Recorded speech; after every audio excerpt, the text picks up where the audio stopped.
Mga kalangga, magandang umaga po sa ating lahat. Ngayon ay adlaw nga Biyernes. Doon na pod mga langga ang linggo, ugma na lang ang last si Sabado sa mga nagwo-work. May pahinga din. Mga langga, sa rutina kong every morning, ang talaga, mainit na tubig tapos kape, mga pi ako. Mga langga, nakalimutan ko na. Hindi na ako nagkakape. Depende ng mainit na tubig. Anong ginawa ko mga langga? Parang, na lang yung ikot-ikot na lang dito sa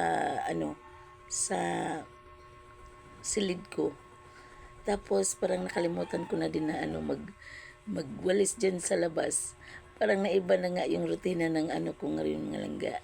Ngayon ko lang na parang kaya ako na sabi to ngayon kasi oo nga, naalala ko pala ako, mag-init ng tubig, tapos inom pala ako, tapos niyan mga 15 minutes, magkape ako. Ngayon hindi ko na routine na mga langga, parang busy kasi ako sa kaya siguro ganito yung nakaligtaan. Palagi na kasi akong naglalaba ngayon mga langga, kunting lang sa labahan, halimbawa 6, ganun, 7, labahan ko na kaagad, kaya doon siguro na focus yung ko. Ngayon ko lang naalala ko yung kape. Kasi mainit na tubig mga langga, nakakatawa din naman yung ate taste nyo, ate tiri. Ngayong matanda na ako, mga langga, tiri na ang nila sa akin. Yun. Nakakatawa din naman ng buhay ko mga langga. Parang patungo na mag-ulyanin to eh.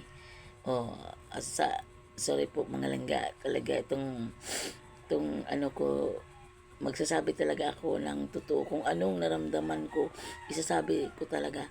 Kaya wala din ka naman talaga akong kausap dito, kaya parang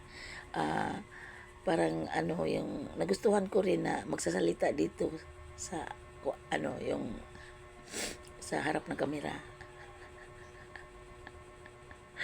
Sige mga langga, ingat tayong lahat kahit saan tayong lahat ngayon. Ingat po.